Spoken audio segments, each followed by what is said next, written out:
Alors, j'ai d'abord été surpris par l'intitulé du sujet qui m'a été proposé, n'étant pas comment dire, un spécialiste des relations internationales ni du soft power américain. Mais je me suis souvenu effectivement avoir écrit dans le journal Marianne cet article où j'émettais l'hypothèse d'une collusion à minima, voire d'une véritable politique de soft power des États-Unis, derrière une tribune sur la discrimination dont les femmes musulmanes européennes seraient victimes en Europe, et plus particulièrement en France. J'y reviendrai à la fin de mon intervention. Alors, loin d'être adepte des différentes théories complotistes, parce que, évidemment, la notion même de soft power est remise en question dans les études de relations internationales. En tous les cas, il me semble quand même que c'est évidemment un sujet dont il doit être question aujourd'hui, et dont d'ailleurs une des questions tout à l'heure pointée du doigt, il me semble. Et donc c'est pour ça que je vais revenir sur cette question-là. Alors, je ne vais pas énoncer d'éléments péremptoires sur la question, puisque évidemment il est très difficile de connaître le vrai du faux de ce qui peut représenter ou de ce qui pourrait représenter un élément de soft power étranger sur un territoire ou non. Alors pour introduire mon propos, évidemment, je vais revenir sur à la fois la conception, le concept de soft power et de mouvements identitaires, même si ça a été déjà fait pour les mouvements identitaires, pour qu'on sache de quoi nous parlons ici.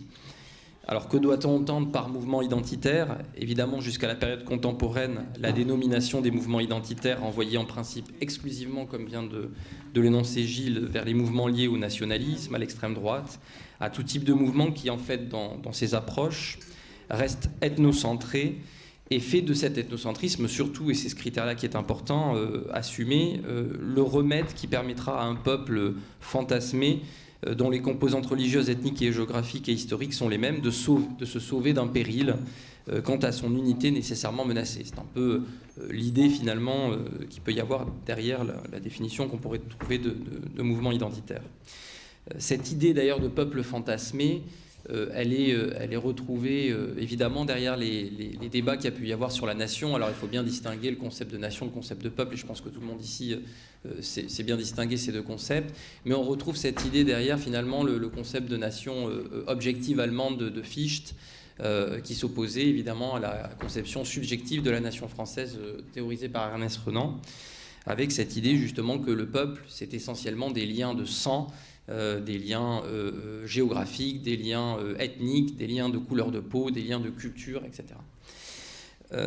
Donc évidemment, Ernest Renan ajoute à ça que la nation, c'est surtout et avant tout, et l'âme de la nation se situe dans le désir de vivre ensemble. Alors, ce mot est maintenant très galvaudé, mais en tous les cas, c'est un petit peu ce qu'énonce Ernest Renan.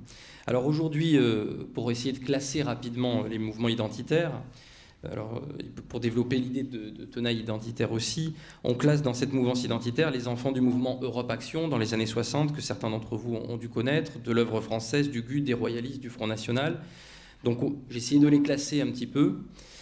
On trouve des identitaires dans différents groupes, qui ont parfois des buts communs, parfois des buts différents. Alors Civitas, Renaissance catholique, la Fraternité sacerdotale de Saint-Pie X, la Griffe, qui en gros sont un peu les mouvements qui souhaitent rétablir une religion d'État, et pas n'importe laquelle, la religion catholique, apostolique et romaine, et la réinstitutionnaliser en France.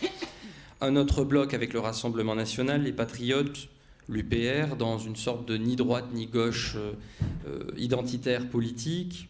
On va trouver également des activistes militants autour de l'Action française, du Parti de la France, du GUD, qui existe toujours, d'une association dont le nom est Bastion Social, ou encore de Génération Identitaire, qui est l'enfant du bloc identitaire. Et également, on trouve un groupuscule qui s'appelle Jeunesse Nationaliste Révolutionnaire. Alors on voit encore le retournement des mots ici, entre Bastion Social ou Jeunesse Nationaliste Révolutionnaire, où évidemment on va utiliser des mots qui normalement ne figuraient pas dans le champ lexical de l'extrême droite. Alors évidemment, on trouve aussi un certain nombre de complotistes antisémites, qui évoluent largement dans ces sphères, avec égalité, réconciliation, dissidence française, démocratie participative, et des gens comme Étienne Chouard. Alors bon, peut-être c'est un peu abusif de le cataloguer ici, mais moi je le fais, comme évidemment Dieudonné ou Égalité et Réconciliation, j'ai oublié son nom, Alain Soral, merci.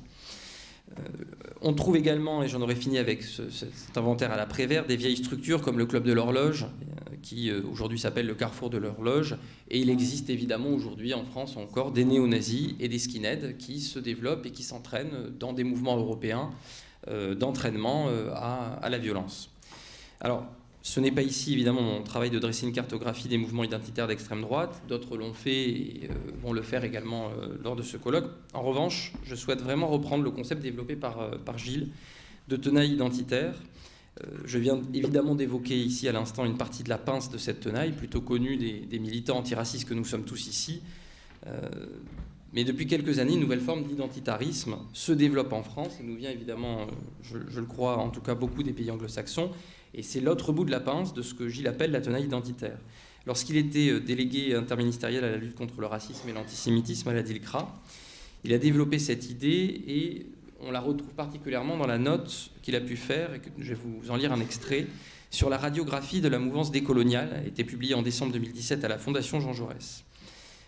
Il évoque une partie de cette autre partie de la tenaille qui se développe très vite en France et elle englobe un mouvement, enfin plusieurs mouvements communautaires, religieux, ethniques, comme le collectif contre l'islamophobie en France, qui avait été dénoncé par Alain Léautier, journaliste d'investigation, comme une association proche de l'islam politique et des frères musulmans, nous le savons aujourd'hui, mais également évidemment le Parti indigène de la République avec Ouria Boutelja, qui est une des fondatrices, et l'UOIF qui a été rebaptisé les musulmans de France. Alors je pourrais mettre aussi le CRAN et d'autres associations que je n'ai pas citées. Bon, mais je m'arrête là parce que sinon ça va être trop long, évidemment. Et donc, pour faire le lien avec l'aspect soft power américain sur lequel je vais revenir, je vais vous citer un petit extrait de la note qu'avait fait Gilles et qui me semble être fondamental pour comprendre justement cette idée de soft power et des liens qu'il peut y avoir avec ces groupuscules. Alors, je vous la lis. Ce désir, celui d'une génération, a rencontré une volonté politique, celle des États-Unis, confrontée à l'après 11 septembre, convaincu que, en contrepoint de l'intervention militaire au Proche-Orient, il était indispensable d'engager un travail de conviction auprès des minorités ethniques et religieuses présentes dans les pays occidentaux. C'est ainsi que l'ambassade américaine à Paris, mais aussi des fondations privées comme celle de George Soros, ont financé des bourses de voyage et d'études au profit de jeunes Françaises et Français issus des quartiers sensibles, dans le but plus ou moins explicite de les gagner aux valeurs du multiculturalisme américain. La grille de lecture était assez simple. Les communautés traditionnelles, qu'elles soient ethniques ou religieuses, sont le meilleur point d'appui contre les dictatures militaristes et les dérives terroristes. Plusieurs des coloniaux sont passés par ces programmes de découverte. Ils se sont familiarisés avec les modes de résolution des conflits qui font appel aux intermédiaires communautaires, à la valorisation de la fonction intégrative de la religion, mais aussi à une approche désinhibée de la notion de race, aujourd'hui communément admise aux États-Unis, notamment via la tenue de statistiques ethniques qui est regardée avec suspicion en France.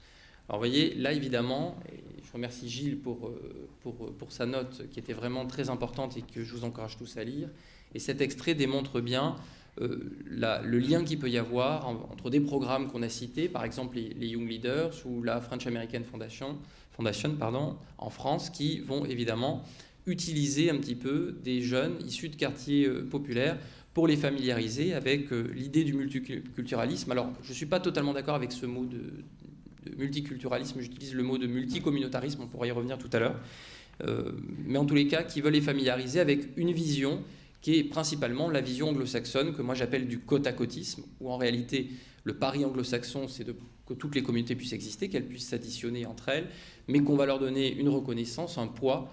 Et évidemment, les gens ne vont pas se mélanger, mais vont vivre côte à côte. C'est ce qu'on observe à Londres, très bien, entre les différentes communautés, ce qu'on observe aux États-Unis également. À la différence de la France, qui, elle, fait le pari du mélange français. Alors, c'est compliqué aussi, hein, c'est pas un long fleuve tranquille, mais c'est ce que décrit parfaitement bien Abdenour Bidar, où il essaye de distinguer un peu les différents régimes, et il dit qu'un critère, et il me semble que ce critère est important, qui montre bien que les gens se mélangent en France et ne se mélangent pas beaucoup dans les pays anglo-saxons, c'est les mariages mixtes. Les mariages mixtes, tant pour les convictions politiques que pour les convictions religieuses, que pour les origines ethniques, etc. etc. Bon, alors cette problématique des identitaires et l'utilisation par des puissances étrangères de militants politiques radicaux dans d'autres États n'est pas une nouveauté. Hein. Ces influences doivent être nuancées tant elles sont complexes, hein, et elles sont difficiles à connaître, évidemment. Néanmoins, certains militants identitaires français sont devenus des agents conscient ou non, d'une forme de soft power américain. Et c'est ce que je vais essayer de voir avec vous maintenant sur justement ce qu'il y a derrière les discours et toute l'articulation qui a bien été exposée par les différents intervenants avec leurs différents prismes dans leur champ scientifique ou actif, avec deux choses différentes. Alors, j'ai essayé de comparer justement entre les identitaires d'extrême droite que l'on connaissait bien ou les identitaires indigénistes qui se revendiquent de l'extrême gauche, s'il y avait une finalité qui était la même. Alors, je pense que la finalité n'est pas exactement la même. En tous les cas, si on veut grossir le trait, pour la plupart des identitaires d'extrême droite ou des identitaires qui se revendiquent de l'extrême gauche. Il y a des identitaires d'extrême gauche qui sont dans la même finalité que ceux de l'extrême droite et vice-versa, mais je pense que pour la plupart d'entre eux, on n'est pas dans la même finalité. C'est important de le dire et de le nuancer, ce qui ne veut pas dire pour autant, et ce sera mon deuxième point, que les méthodes ne sont pas similaires. Et c'est là évidemment où il y a une ressemblance et où on peut parler de tenaille identitaire, à mon avis, et où il faut faire attention, puisque évidemment l'un et l'autre, ce qu'a exposé Gilles tout à l'heure, se nourrissent et ont besoin de l'un ou de l'autre pour exister. Alors, sur la finalité, pourquoi je dis que la finalité n'est pas exactement la même? Parce que je pense que les indigénistes ou les communautaristes, finalement, sont plutôt dans l'idéalisation de ce régime, de cet État multiculturel, ou plutôt multicommunautaire. Alors, pourquoi je n'aime pas trop le terme de multiculturel, même si ça renvoie à une notion que tout le monde peut comprendre? C'est que j'estime qu'en France, on est dans une société multiculturelle et que ça ne pose pas de difficulté d'être dans une société multiculturelle. En revanche, lorsque on passe du champ simplement descriptif de cette société qui est donc multiculturelle, où il y a plusieurs cultures qui existent et non pas qui coexistent, qui se mélangent, qui se rencontrent, l'aspect multicommunautaire me semble plus exact pour dénoncer ce que l'on veut dénoncer dans les régimes anglo-saxons, dans le sens où là, ces multicultures vont demander une reconnaissance, et cette reconnaissance va être accordée par la puissance publique, ce qui n'est pas le cas dans une société multiculturelle.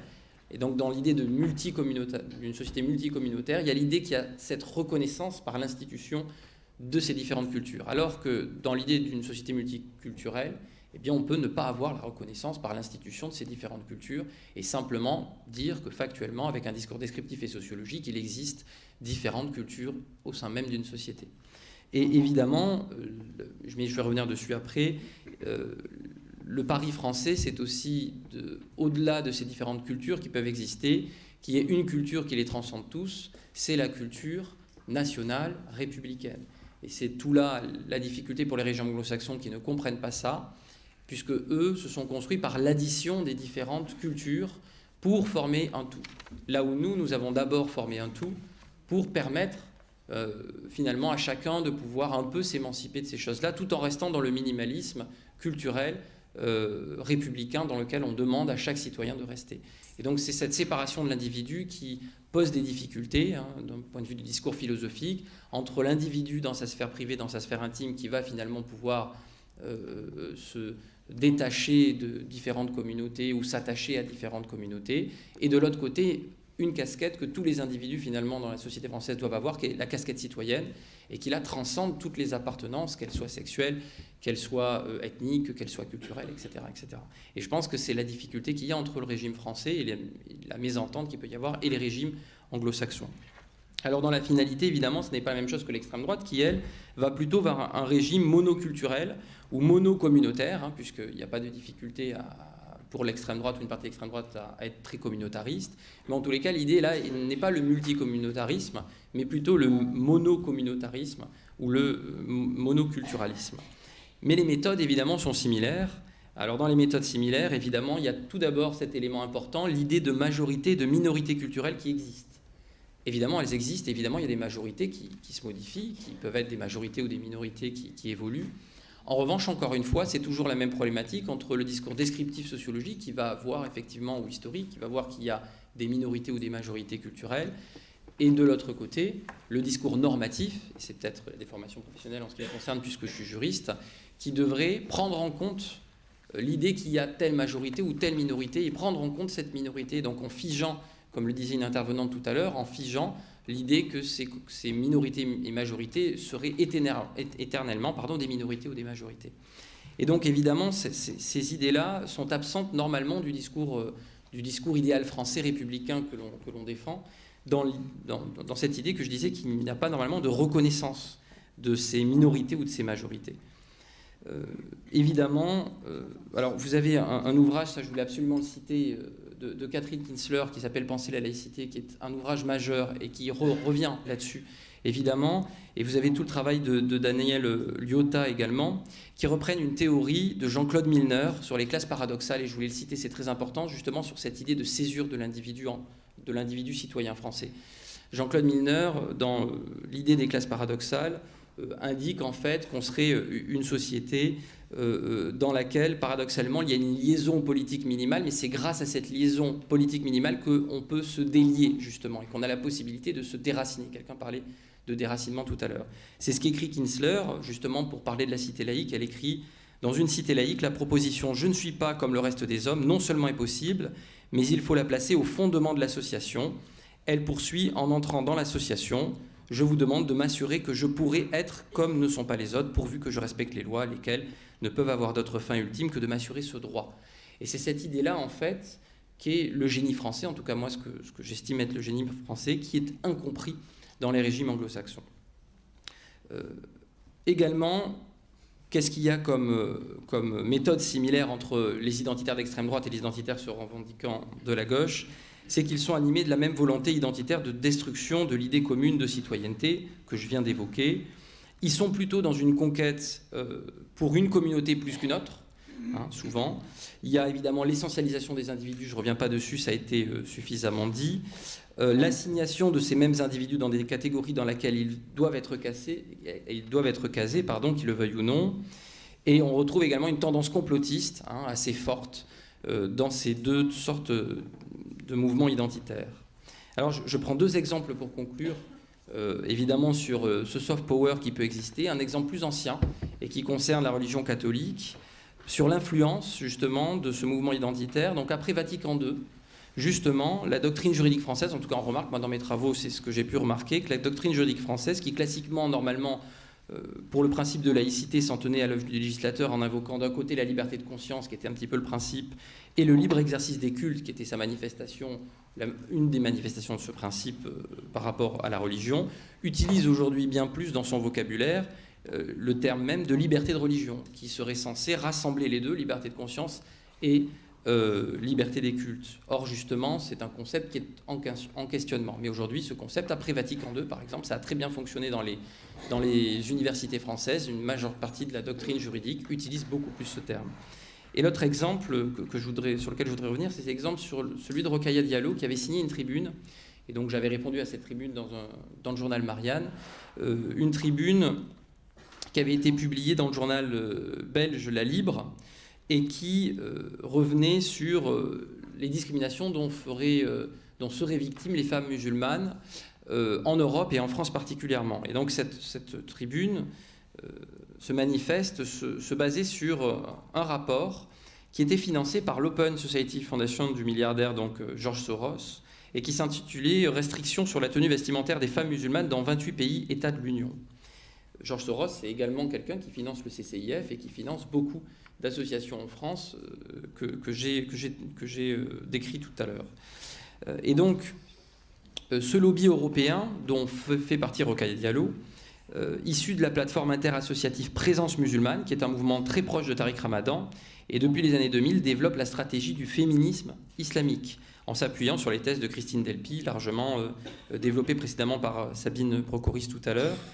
Et donc, dans ce manifeste, en réalité, il y a un glissement, c'est-à-dire qu'il ne s'agit plus de choisir si la laïcité va être gentille, va être souple, va être dure, va être stricte, va être avec n'importe quel objectif que vous pouvez lui accoler, mais il s'agit tout simplement de remettre en question, dans ce manifeste, la loi de 1905, puisque la loi de 1905 discriminerait les femmes musulmanes, puisqu'elles ne peuvent pas accéder à des emplois publics. En réalité, évidemment, on retrouve l'essentialisation et tous les éléments qu'on a évoqués tout à l'heure, puisque les femmes musulmanes, évidemment, ne portent pas tous le voile. Et surtout, beaucoup de femmes musulmanes qui portent le voile peuvent très bien enlever ce voile et sont fonctionnaires, et ça ne pose aucune difficulté. Donc on retrouve les mêmes éléments, je cite cet élément-là. Bon, évidemment, et ça a été dit tout à l'heure, et je voudrais juste en dire un mot sur la FCPE, le planning familial, la Ligue de l'enseignement, la Ligue des droits de l'homme, l'UNEF et d'autres associations. On assiste aujourd'hui à un entrisme très important. Il y aura bientôt un dossier dans Marianne qui va être très très important. Tout à l'heure, quelqu'un parlait de M. Écuissin qui œuvre beaucoup dans le Nord.